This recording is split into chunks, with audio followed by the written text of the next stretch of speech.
She was a master of the Force, a historian, a teacher, and then a traitor, or perhaps the betrayed. Darth Traya, once Kreia, did not fall to the dark side. She was cast there, Lord of Betrayal. She has been on both sides of treachery, playing both roles as victim and victor. You are listening to the Star Lords Podcast. I find your lack of faith disturbing. Are you stuck-up, half-witted, scruffy-looking nerf herder? But I was going into Toshi Station to pick up some power converters.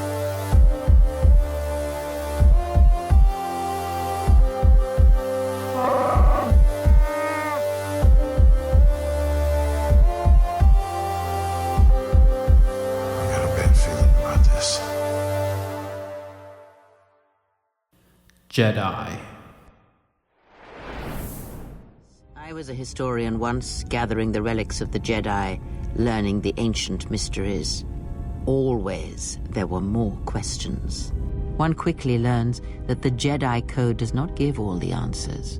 If you are to truly understand, then you will need the contrast, not adherence to a single idea. That is why... She was once known as Kreia, a Jedi Master, philosopher, and historian who sought the truth behind the Force through questions rather than dogma. She trained many, including the prodigious Revan, whose destiny would shake the galaxy. But her teachings, which dared to challenge the orthodoxy of the Jedi Order, earned her ridicule from her peers, dismissed as Kreia's conundrums. Her students, however, listened, and they left. When the Mandalorian Wars began, Revan defied the Jedi Council's passivity, leading a growing number of rogue Jedi into battle, including Mitra Surik, who would later become known as the Exile. The Council blamed Kreia. One by one, her apprentices fell to darkness or exile. To them, her wisdom was dangerous. To her, the Council's fear was blindness. And when Atris, one of her own students, led the charge against her, the betrayal was complete. Exiled, alone, cast out. But exile was not the end of Kreia. It was her transformation. She traced Revan's path not to follow him, but to understand what he had seen, what the Force had hidden. Her search led her to Malachor 5, a place where the Force screamed in silence after a cataclysm brought on by the Mandalorian Wars. There, among ancient Sith ruins long hidden on the broken world, Kreia discovered something deeper, something darker, that the Force itself was not benevolent or balanced. It was a manipulator, a betrayer. And so, Kreia became Darth Traya, Lord of Betrayal.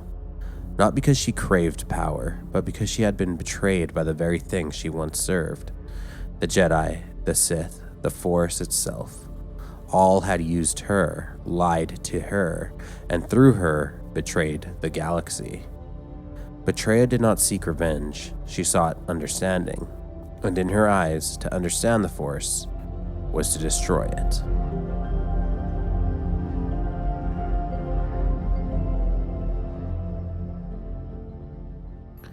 Sith. Does it matter? Of course it does. Such titles allow you to break the galaxy into light and dark, categorize it. Perhaps I am neither, and I hold both as what they are, pieces of a whole. Intent on continuing Revan's legacy, but with her own bitter reinterpretation, Darth Traya rebuilt the Traius Academy. It was not to restore the Sith Empire of old, but to create a force of shadowy adversaries, an existential threat to both Jedi and Sith. To her followers, Traya offered not power alone, but the promise of truth. Truth unclouded by Jedi morality or Sith hedonism. And so, the last remnants of Revan's Sith Empire bent the knee. They did not follow her because she was feared, but because she had once been Revan's master. Yet, in gathering power, Traya also gathered peril. Her search for wounds in the Force led her to two beings whose very existence echoed with the scars of the Force.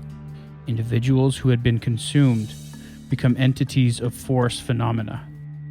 Darth Traya, the Lord of Pain, who clung to life through agony and hatred alone, and Darth Nihilus, the Lord of Hunger, who had become a void in the Force, devouring entire worlds to sustain his wraith-like body.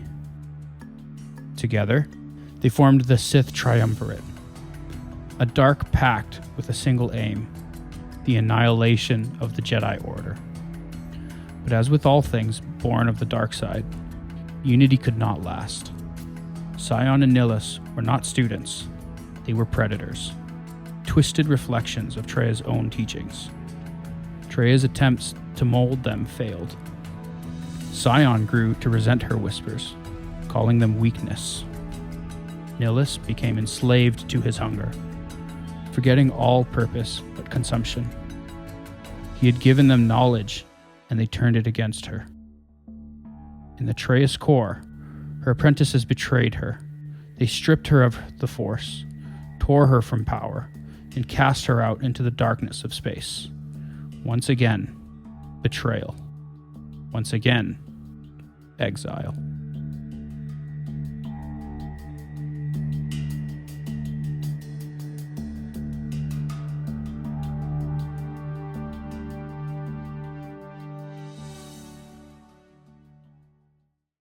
A wound in the Force.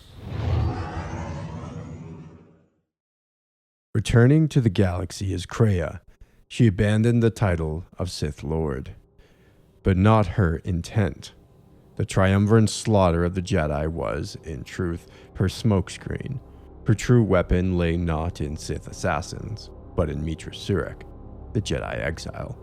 A woman shaped by war, broken by loyalty, and unknowingly bound to Kreia by something deeper than the Force.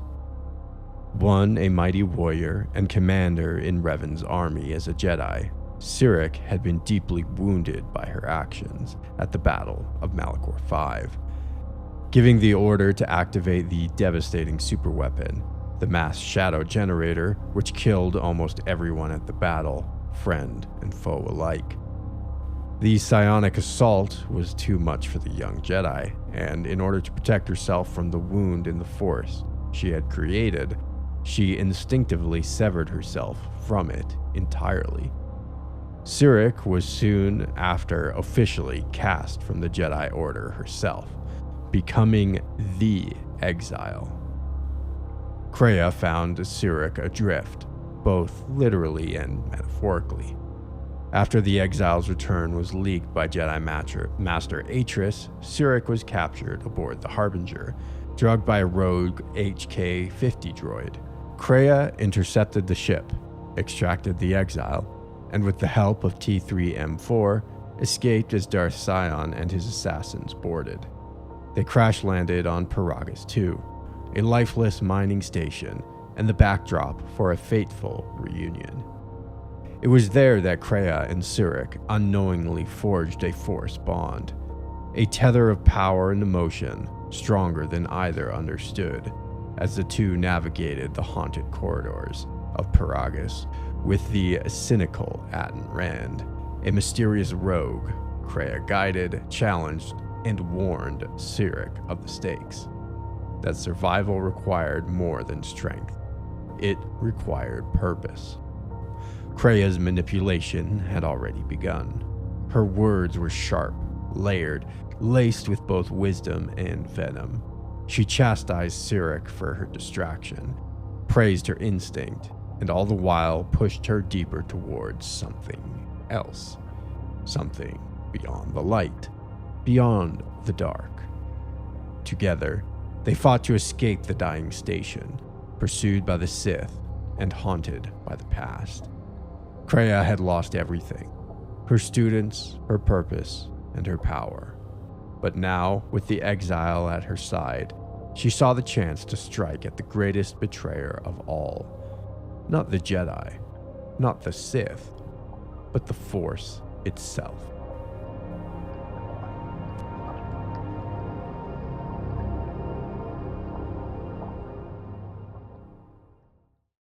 teachers, and pupils.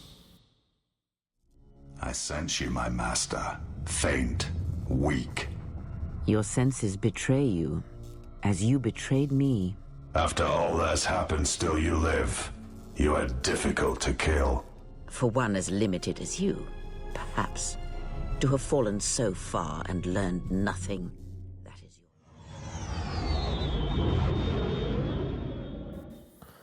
Aboard the ruined decks of the former Republic warship Harbinger, Darth Traya, the scarred wraith sustained by agony, arrived to confront his former master. Exchanging brief words, the two moved to violence. The confrontation was a clash of convictions. Traya, consumed by suffering and obsessed with destruction, believed Kreia's search for Jedi foolish and futile. But Kreia believed in purpose, beyond the decay, in shaping the future through a greater truth. Their duel ended with Traya leaving a permanent reminder of pain on his former master.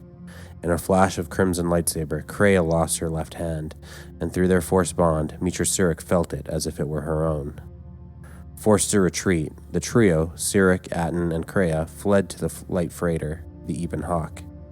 With the Harbinger firing into the Paragus asteroid field, the ensuing explosion annihilated the colony and nearly took them with it. Against all odds, the ship escaped into hyperspace. Safe for now, Kreia revealed the nature of their pursuers. Sith remnants seeking the last of the Jedi, even if the galaxy no longer recognized her as such. All roads now led to Telos 4, the only destination charted from Paragus.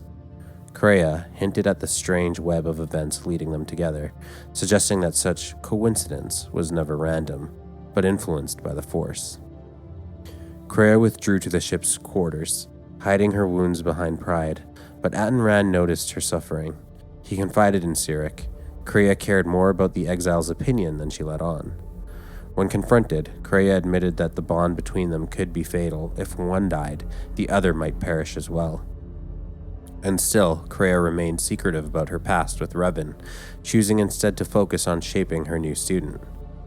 On Telos, Kreia guided Surik through the hidden Jedi Academy, watching her grow stronger, gathering allies. To Kreia, this was not mere survival, it was orchestration. No game of Dejarik can be won without pawns, she mused, and this game was only beginning. She tested Surik constantly, challenging her morality, choices, and alliances. Where Jedi saw virtue or Sith saw power, Kreia saw only consequences. She warned Surik, to stop the darkness that approached, she would need weapons, allies, and a teacher, and even then, it may not be enough. More companions joined their cause: Beodur, the disciple Mikal, the bounty hunter Mira. Even Mandalore himself would follow the exile for a time. Kreia influenced them all, subtly binding them to Surik. She manipulated Atten Rand, blackmailed him into loyalty.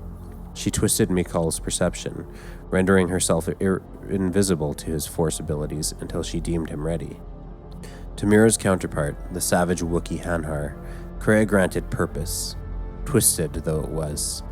She sent him to Malachor 5, whispering that his survival would lead to strength, and promised his life debt would end when he killed Mira.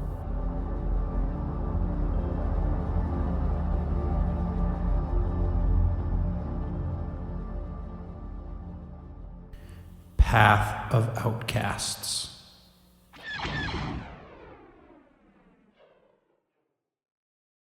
Surik's journey took her from Nar Shaddaa to Onderon, from Zun's Jundal to the embattled Republic outposts on Dantooine. At each world, she rekindled the last flickering embers of the Jedi. Kreia watched, proud, wary, manipulating. When Surik resisted her darker suggestions, such as executing General Vaklu on Onderon, Kreia accepted it, but noted the strength it took to defy her. On her own quest to reunite the hidden members of the Jedi Council, who had gone into hiding after the Jedi Purge being conducted by Sion and Nihilus. Kreia began to move the final pieces. Seeing that Surik might threaten the Sith Triumvirate itself, she acted.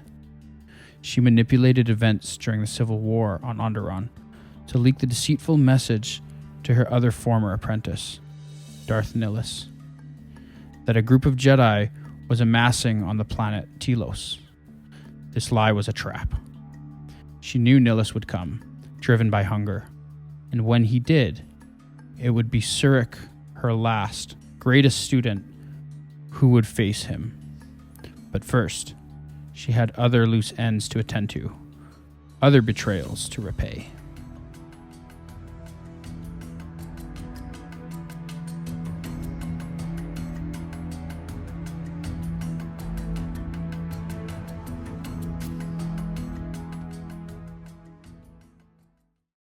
Broken trust.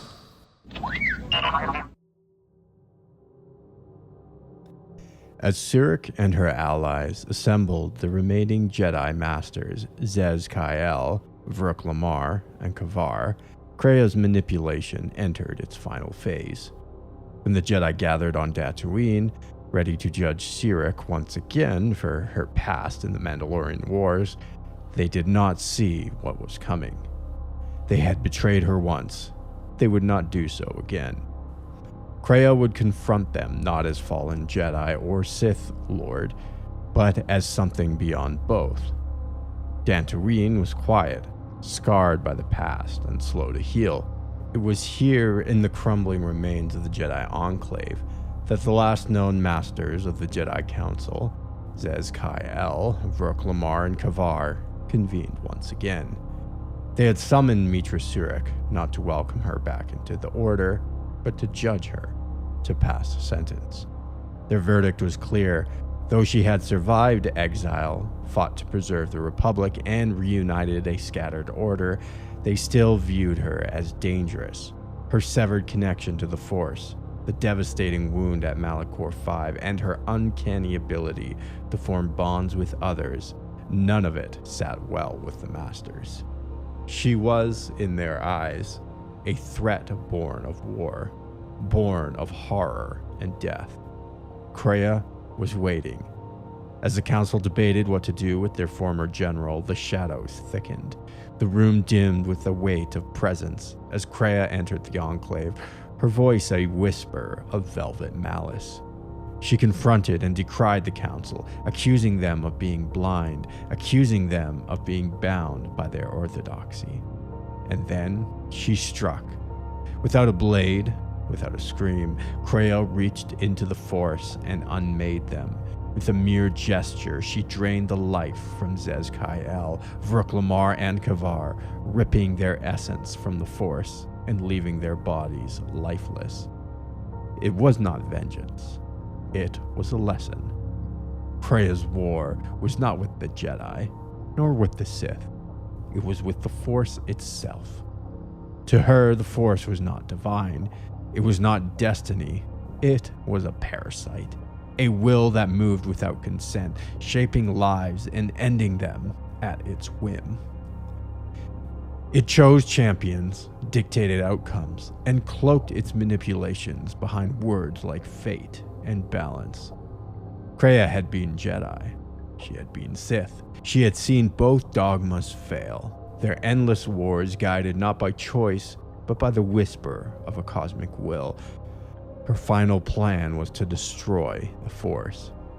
She would use the unique bond she had with the exile, this living wound in the Force, to create another rupture so vast, so resonant, that it would deafen the galaxy to the Force itself forever. No more prophecy, no more destiny, no more manipulation, only choice, freedom. But she could not do it alone. Surik was her catalyst.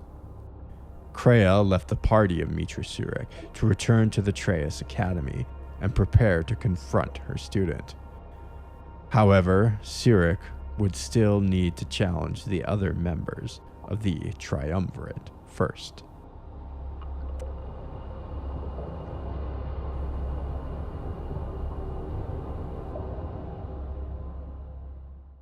Ouroboros. Malachor V, the world that screamed in the Force, where life had been scoured clean by betrayal and war. Here, at the place where Mitra Sirik severed herself from the Force to survive, and where the Lord of Betrayal was born, Kreia returned. No longer Jedi, no longer outcast, but fully embracing the mantle she once discarded, Darth Traya. In the shadows of the Traius Academy, Kreia reclaimed what remained of the Sith Triumvirate. She dominated Darth Sion, not through strength of arms, but through raw will, reducing the immortal to a servant of her final cause. Though her eyes had long since atrophied, pale and unused, she saw with clarity none could match, peering into the shatter points of fate yet to come. Her physical body, draped now in black Sith robes, was a far cry from the worn brown of her simple robes as Kreia, and yet not less austere. First dueling with a traditional crimson blade, the confrontation left the Sith Lord physically exhausted. Changing tactics, she let the Force itself wield 3 telekinetically controlled violet sabers, dancing in a ring around her. Her former green-bladed weapon, built herself once a symbol for teaching, had long been discarded. When Mitra Sirik arrived, she had already passed through trials of her own, having defeated Darth Nihilus, and more personally, Darth Sion. That broken shell of pain and immortality finally surrendered his grip on life at Sirik's urging, releasing himself to the void he so feared. It was not power that destroyed him, it was forgiveness. But Traya would not be so easily moved, though she appreciated the exile's attempt at redeeming her. In the Traius core, they met, student and teacher, one the heart of the Force, the other its death. Traya attacked, levitating her 3 sabers in a storm, but Sirik endured the onslaught, dispatching the floating sabers and critically wounding Darth Traya, including severing her remaining hand. The duel came to an end. But the exile refused the final strike, and that, more than any wound, broke Kreia. As she lay dying, Kreia looked upon Sirik, not with eyes of flesh, but through the Force, seeing her student as she truly was. Sirik had become something impossible. She had survived the void of Malachor, defeated Nihilus's hunger, endured the betrayal of Jedi and Sith alike. She had formed bonds deeper than the Force itself. To Kreia, she had become the proof that life could exist beyond prophecy, beyond fate. These were the last teachings Kreia left behind, not commands, but reflections. Her voice softened, stripped of bitterness, as she looked across the threads of time. She spoke of companions Sirik had drawn to her, the lost Jedi, the true inheritors of the future. Though she had called them fools and servants, she had come to see their strength, drawn not by command, but by choice. In them, Kreia saw hope for a new Jedi Order, one not shackled by dogma or weakness. She prophesied about many things to come, and in her final moments, Kreia gave Sirik her final gift, vision.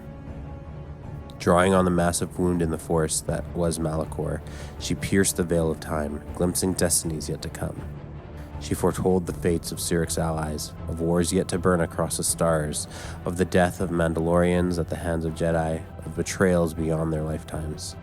She saw Revan, still, wandering the unknown regions, and urged Sirik to follow him, not as a command, but as a choice. She gave her student what she had been denied her whole life: freedom. And then, for the first time in decades, Kreia let go. As Beodor's mass shadow generator activated one final time, Malachor 5 began to collapse. Kreia's body disintegrated, becoming one with the Force she had despised, but not before planting the seed of its undoing. To her, Mitra Sirik was not a mere student. She was a mirror of every failure, a hope for everything beyond the Force, a soul capable of breaking the cycle. Her robes were ash, her sabers silenced, her voice lingered. Kreia was not just Sith, not just Jedi.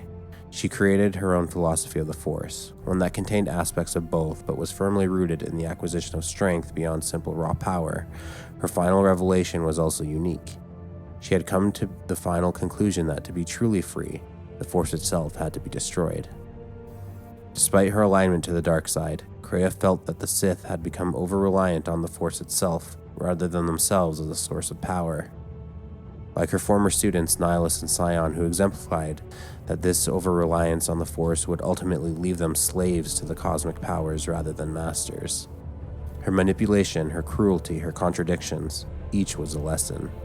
Each act of violence, deception, or compassion was part of her impossible goal to teach one being, just one, that the galaxy was not fated to kneel before prophecy or power, and in Zurich, she succeeded.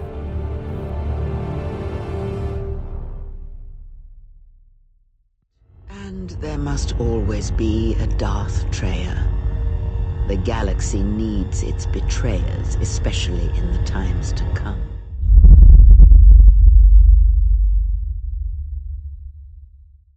Kreia's motives and beliefs about the Force are deeply tied to her personal experience and the disillusionment she faced after years of being involved in the conflicts between the Jedi and the Sith. She initially embraced the ideals of the Jedi, but after witnessing their failures and the consequences of their actions, especially their inability to prevent the rise of the Sith, she became profoundly disillusioned with both sides. Her experience as a former Jedi Master, and later a Sith Lord, left her with a unique perspective on the Force that rejected the traditional dichotomy between the light side and the dark side. One of Kreia's most defining beliefs is that the Force, as a metaphysical entity, is inherently corrupting and manipulative. She argues that the Force is not a neutral power, but one that actively influences the actions of those who wield it. According to Kreia, the Force isn't an impartial energy field. It has a will of its own, shaping the destinies of individuals and entire civilizations. Kreia is blind, both metaphorically and physically, to the dogmatism of both Sith and Jedi codes, criticizing both codes for their adherence to singular guiding principles. The Jedi, led by their misguided altruism, seeking peace yet never finding it, consumed by fear and unease of the return of the Sith, ever aware of their emotions. They limit their true potential by constantly keeping their passions and desires at bay. The first line of the Jedi Code reads, "There is no emotion, there is peace." Strict adherence to the Jedi Code ensures the Jedi will never be at peace. The Sith, seeking absolute freedom through power gained by the Force, yet enslaved by it, powerless without it. The last line of which code reads, "Through the Force, my chains are broken." However, the Sith code itself ensures the Sith will never be free. Kreia criticizes the ever-present will of the Force. She hates it, despises it. Her goal is eventually made clear: the complete destruction of the Force. Kreia believes that the Force is a kind of parasite, feeding off the lives and actions of sentient beings, manipulating them for its own purpose. She views both the Jedi and the Sith as pawns of the Force, though they perceive themselves as being its masters. The Jedi, in her view, are naive idealists and altruists who themselves misunderstand their relationship with the Force, while the Sith are driven by an obsession with control and domination, failing to see how their actions ultimately perpetuate the cycle of suffering that the Force demands. Ultimately, not becoming masters of the Force, but slaves to it. Their power and strength depend on it. Kreia's personal experience with the Force led her to believe that it cannot be trusted and that it ultimately seeks to shape the universe according to its own will, disregarding the autonomy of individuals. This is what drives Kreia's ultimate goal: to sever the galaxy's connection to the Force altogether. She wants to free people from the constant manipulation of the Force, which she sees as a cosmic prison that keeps beings locked in an eternal cycle of war, suffering, and domination. Kreia's desire is to destroy the Force, rooted in her longing for true freedom. Freedom from the predestination and compulsions that come with Force sensitivity. She wants to help others achieve it through independence from the cosmic Force, to live without being constantly shaped by its will. In Kreia's mind, the end goal is not to destroy all life or impose her own vision on the galaxy, but to create a future where individuals can make choices independent of the Force's interference. She sees herself as the galaxy's liberator, even if her methods are harsh or manipulative.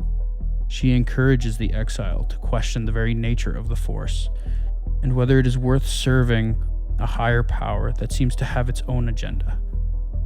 In this way, Kreia positions herself as both a teacher and a disruptor of the established order, challenging the conventional understanding of what it means to be Jedi or a Sith, and pushing others to confront the limitations and consequences of their beliefs.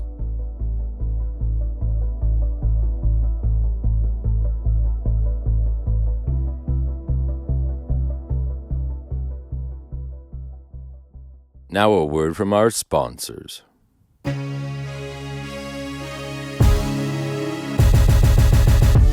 Tired of crawling across the outer rim in a junk heap? Want your ride to turn heads from Coruscant to Canto Bight? Then it's time to pimp your glide. At Pimp My Glide, we turn basic speeders into beasts of the hyperspeed streets. Custom paint jobs, repulsor lift upgrades, illegal in most systems booster packs. You dream it, we mod it. We don't just fix it. We make it fly like it's got Jedi mind tricks. From swoop bikes to skyhoppers, freighter shuttles to pod racers, we got packages for all budgets, even Empire credits. No questions asked. Located just off the Boonta trade route, look for the glowing Gundark skull, or call us on channel 5.1-Thrill. Pimp My Glide. If it floats, we make it fly.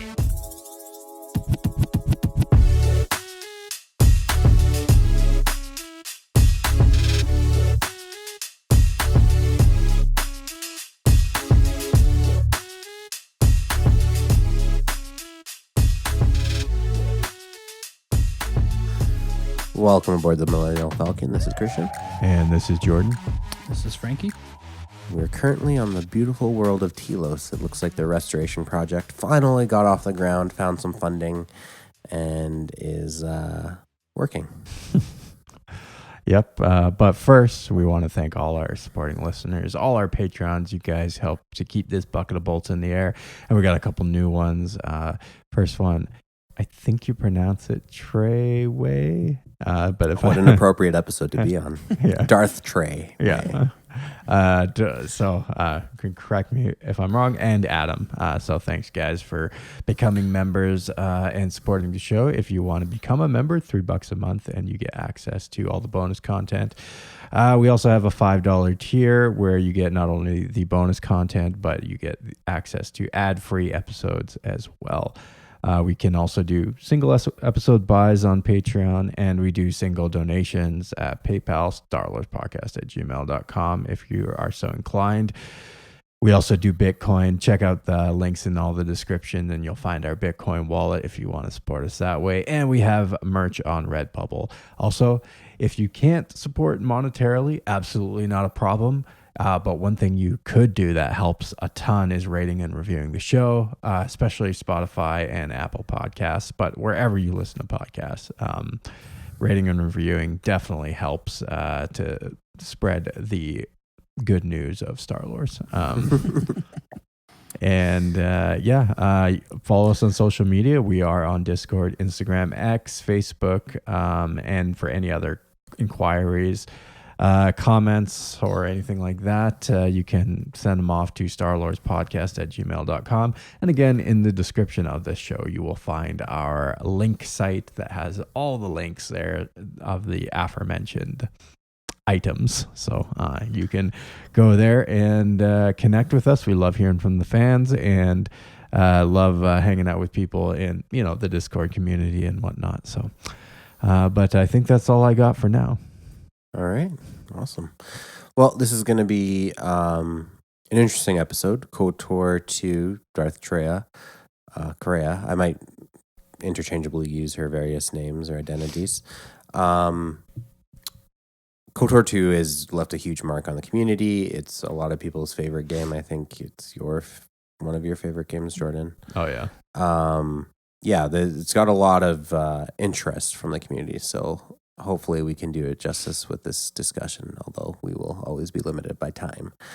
One of the big things, if you listen to our review episode of The Last Jedi, and a pseudo brief recap of that, one topic that comes up a lot is the idea of postmodern storytelling, and how The Last Jedi tries to deconstruct Star Wars. KOTOR 2, I believe I mentioned it in that episode, is a much better, much cleaner, a much more sophisticated deconstruction of Star Wars, of Jedi and Sith philosophy.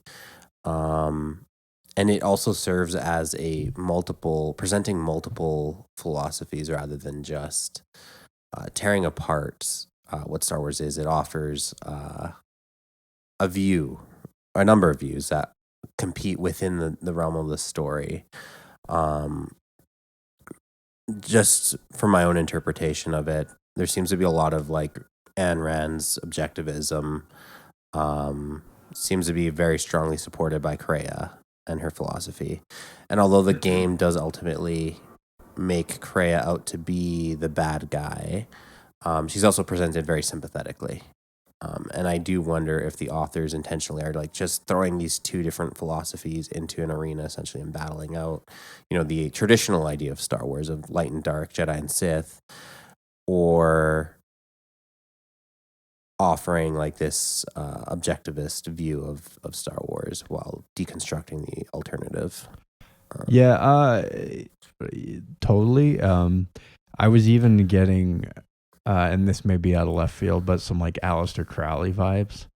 I don't know if you're familiar with his philosophy of like Thelema and the Book of the Law. The famous quote from his book is "Do what thou wilt." Yeah, and really like his whole thing was like freeing yourself, liberating yourself from like the cultural inhibitions of society and whatnot. And there's kind of these, I mean, Kreia herself is sort of a occultic magician in her own right, and has kind of a similar philosophy.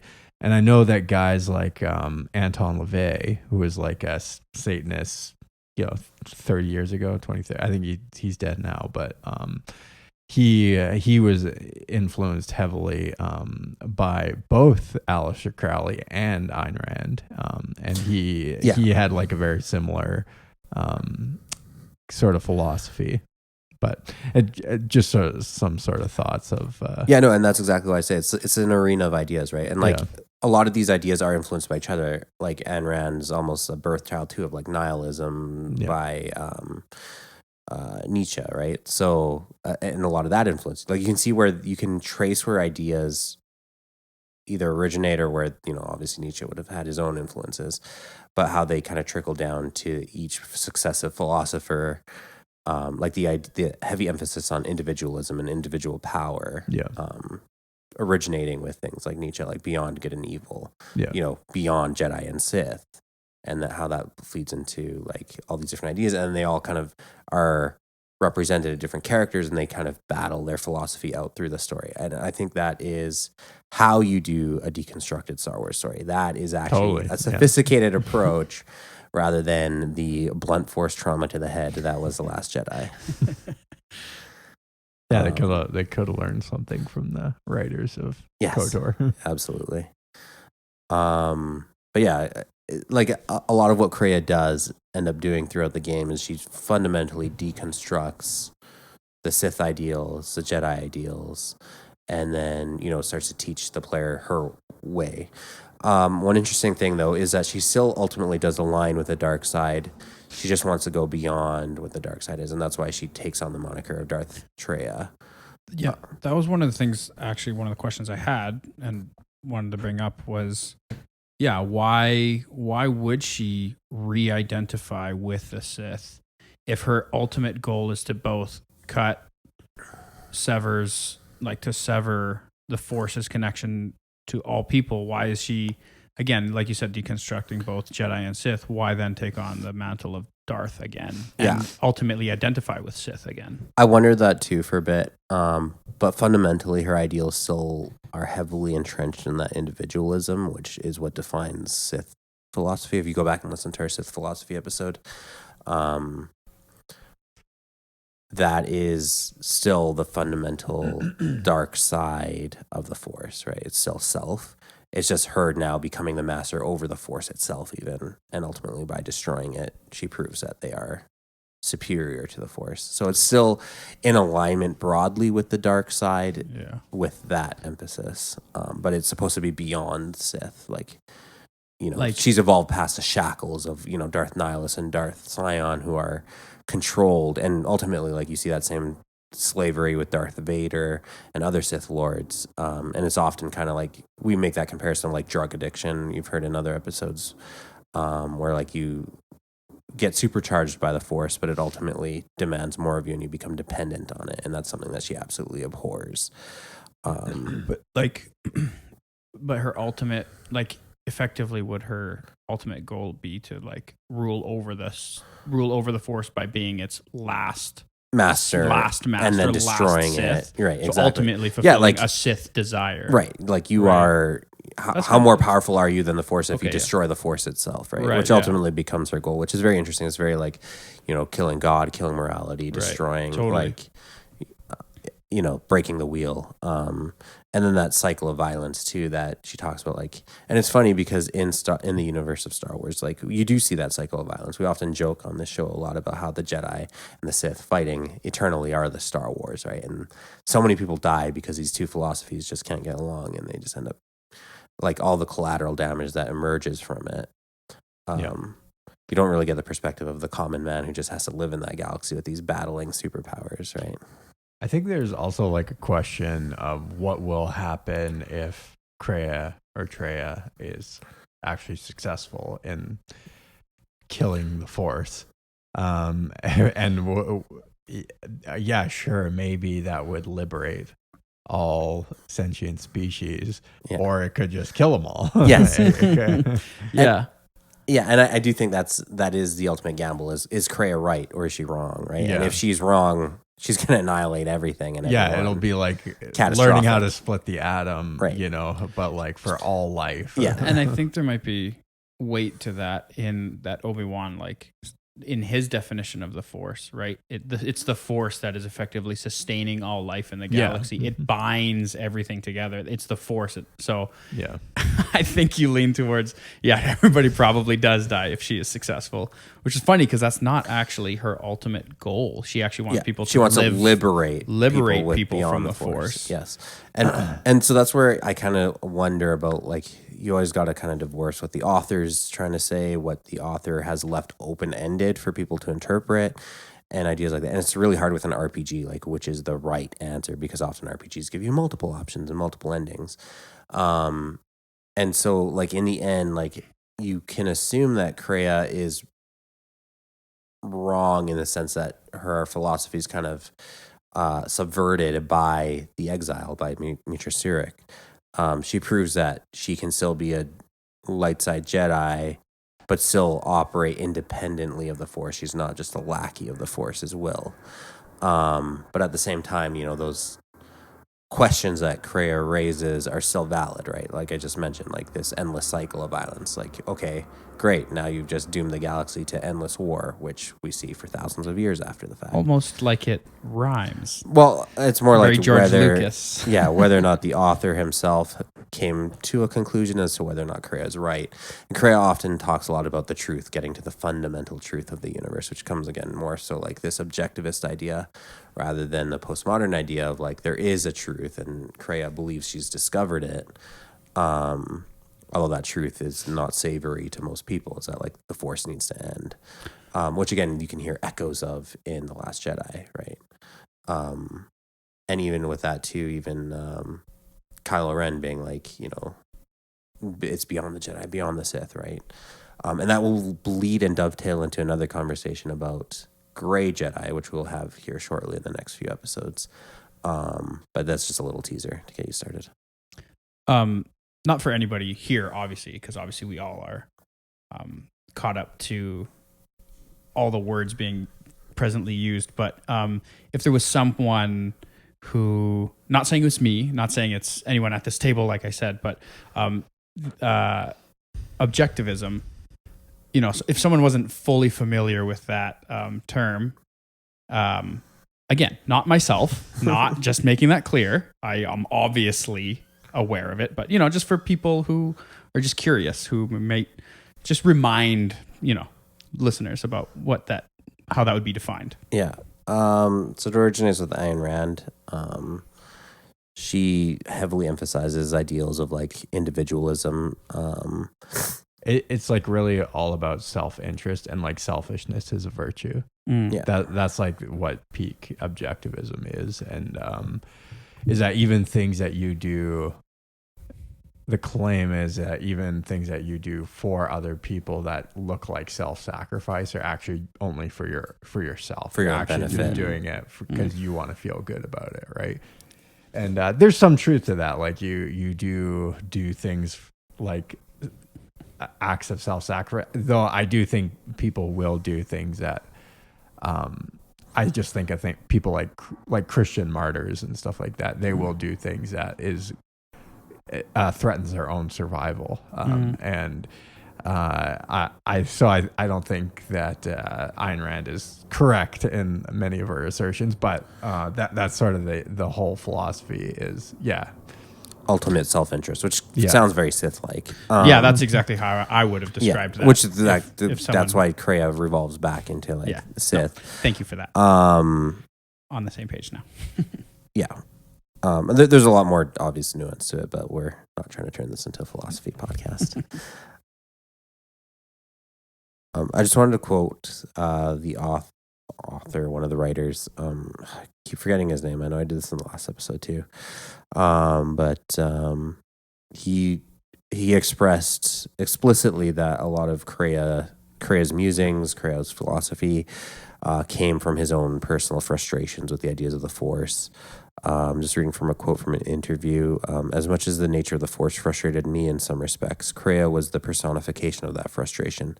The fact that some arbitrary force would feel the need to correct the human species at times with mass slaughter in episode 1 through 3, and the hypocrisy of the Jedi that took place in 4 and 5.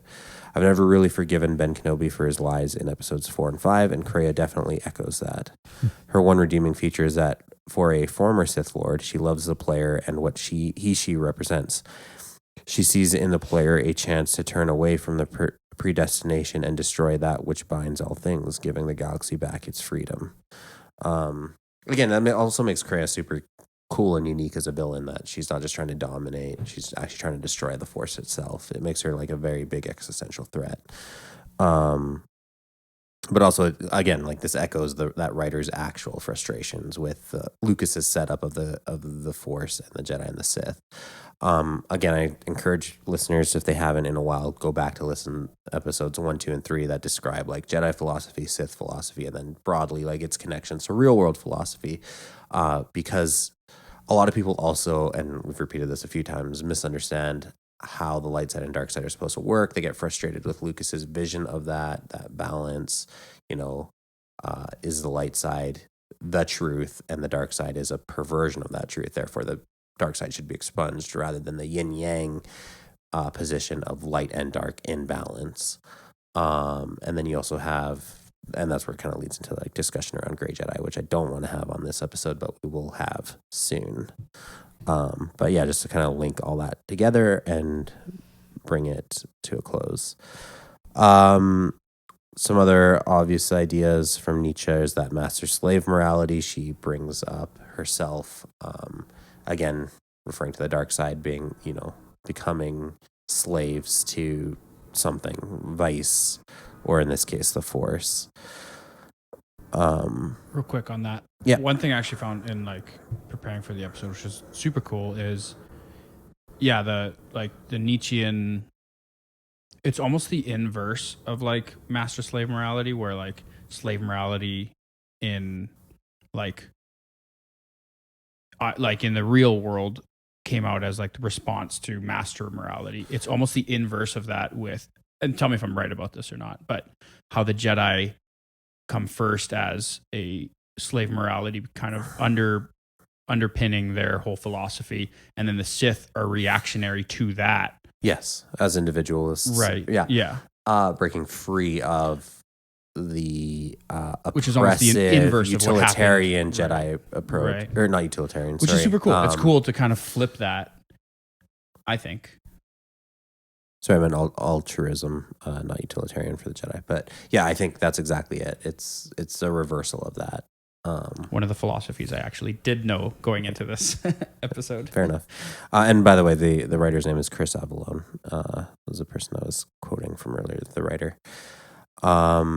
Obviously trying to make Kreia also sympathetic. It's cool because it makes the player have to think about their choices. It makes, it's not just the big bad for the sake of the big bad. But yeah. One interesting, man, I didn't play KOTOR. I haven't played KOTOR since I was, 13. And kind of revisiting a lot of his philosophies, that definitely went over my head. Yeah. At the time of play, what kind of was cool to me back then was just what cool new force abilities are in, but revisiting a lot of this philosophy now it just made me want to go back and just replay the game and hear all of this stuff. Cause there were some clips in there. I remember again, in researching for the episode, I can't remember when it is specifically, but regardless of the choice you make, Kreia criticizes you. Yeah, I think it's a famous scene where she, where you can choose with the hobo. Not a hobo. I think they're a refugee, but yeah, you can choose to help them or threaten them. Yeah, and then regardless of your what answer, path you choose, she's you can't get it right. So it's almost like this, because she is maternal in her. She takes you under her wing as a student. Yeah, but then is trying to shape you and mold you to her philosophy. Yeah, which is super cool. That's again, that deconstruction done right. Yeah, absolutely. Yeah, and again, you have these different ideas, and then you get into the other characters, because your characters in your party, you recruit other outcasts and exiles as well as you go through the story of the campaign, and they all have different ideas, and they all kind of fight with each other, and they can talk to each other and challenge each other's ideas. Kreia often challenges everyone versus her. And obviously, as I read in that quote earlier, I think Kreia embodies a lot more of what Chris Avallone's personal beliefs are, but I'm certain he's put other ideas in there to help also provide that counterbalance, right? He's not saying I'm right about this. He's offering other ideas to battle it out within the fiction, which is always appreciated. Watchmen does a very similar thing as well. Even if you as a writer do have an entrenched position, it's cool when you can explore challenges to your position through other characters, counter views within the text itself. Yeah, that's cool. Is often that's so cool. Yeah, overlooked. And obviously the RPG medium is the best way to do that. Sorry, not to cut you off, but do you want I know there's theories in challenging all those ideas about Kreia and Aaron Kai. Do you want to get into that now or later? Yeah, I was actually going to jump into that. Oh, next. okay, cool. Yeah. So if you listen to an episode we did a couple of episodes back about Knights, the Jedi Order as it stood during this era, and also the rise of Revan. I can't remember what episode it was, but somewhere along the KOTOR timeline, we mentioned a Jedi Master named Aaron K. I believe it's the Fate of the Revankists episode. So Aaron K, there is, and I mentioned this in that episode as well, but just to bridge the two stories together, Aaron K is strongly implied to be Kreia. As the same character. A lot of their backstories align very well. I think initially she was supposed to be, and that would also make her the mother of Brienne, the handmaiden, who also joins your party as well. Again, so it's a little bit controversial because it's not explicit within the text. So the position we've taken in the scripting portion of this episode is that they are not the same person. As far explicit. Right, as far as anyone knows. That doesn't mean they can't be the same person. It just means it's not stated. Therefore, we're going to treat it as if it's not the case. However, on a personal level, I was about to ask. I'm sure listeners, I'm sure people around this table might agree or disagree that they would be the same person. I mean, yeah, I like it as the same person, but we can't exactly say that. But there is something to be said too about just leaving someone's backstory mysterious, and not over explaining it. But I still like this backstory if it is in fact her backstory. Yeah. Two questions I have. I mean, to me, the biggest piece of evidence in looking into it was just how Aaron Kai and Kreia are both described as Revan's first and last masters. It's like, and then when there's other like, can't remember who it was, but one of the writers or something was like, somebody asked him directly, "Is Kreia Aaron I think Kai?" it was Chris Avalon directly. Yeah, and he was like, "Good catch." That was his response to it. Oh, really? But it's never been like explicitly. He said, "Good catch," but I can't. Something along the lines of like he can't. But I can't confirm or deny. Yeah. Basically, like leaving it in. Well, it might have been in the plans. But does it make that change tie-in. anything if she is Aaron Kai? Like that's my main question. No, it fundamentally doesn't change anything. Big picture, I think all you end up doing really is merging what would be two characters into one. Because the way I always played the game as a male exile, she would have been my stepmother then, or mother-in-law, I guess, because you married Brienne. Yeah, for sure. I don't know anybody who didn't go through the Ichani ways of seduction in that story arc. I didn't, but you missed out. Also, canonically, the exile is a female. Yeah, Mitra Surik. Yeah. Some saucy cutscenes in that playthrough. If I'm the only one, crazy. Yeah. No, yeah, it's coming back to me now. Yeah, I remember that. Did you have anything else you wanted to mention, Christian? No, I think that is the long and short of it. A lot of Kreia's backstory pretty much covers over the general storyline of KOTOR 2. So hopefully in this you get the idea of what happens in that video game. If you haven't played it yet, definitely go back and do play it.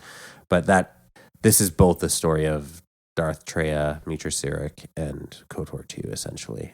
We also did do a Mitra Surik episode a while back as well. So if you listen to all these episodes more closely together, you get a more kind of complete picture of what's going on. And then, of course, you can sprinkle on episodes like Darth Nihilus and Revan and things like that. Fate of the Revan Kiss to get the... And I believe we did also one of the Jedi Council of this time as well. I forget what that one's titled. The ones that Kreia kills. Yeah. Yeah. So that gives you a fuller picture. You know, you have characters like Atris and things that often reappear throughout the plot of these stories. Yeah, I did want to give a quick shout out to the YouTuber with no name. It goes by Period Yes. on YouTube. He has that excellent video that came out years ago called The Philosophy of Kreia. If you just go on YouTube and search it, I highly recommend. If you got a couple hours to listen to that or put it on in the background. I was going to say, you can treat it more like a podcast. Yeah. Because it is quite lengthy. It's a great treatment, though, of the whole character and the philosophy and stuff. I will say that YouTuber also has some other controversial videos that I don't recommend people delve too deeply into. But this one for sure is definitely worth a watch. And well, he barely ever releases anything, like 2 or 3 videos. I think that might be tied to the controversy of the other stuff. Okay, we won't get into it here. That episode was one of the primary, and just the sheer amount of quotes from the game in that. Yeah, I can't imagine the amount of time he went through, and that was a primary source while writing this episode. He did a lot of good work on that. Yeah, it's almost 2 hours long, so. But definitely worth a listen through for sure. And you don't necessarily have to stick around for the visuals. So like I said, treat it like a podcast. Yeah. Play it on your player, but you can just listen. You don't have to stay glued to the screen. Although definitely that's an option as well if you choose. Yeah. Anyway, I just wanted to give a shout out to that. That's excellent video essay. And kind of touches on some of the topics we touched on here too. Yeah, absolutely. All right. Anything else, boys?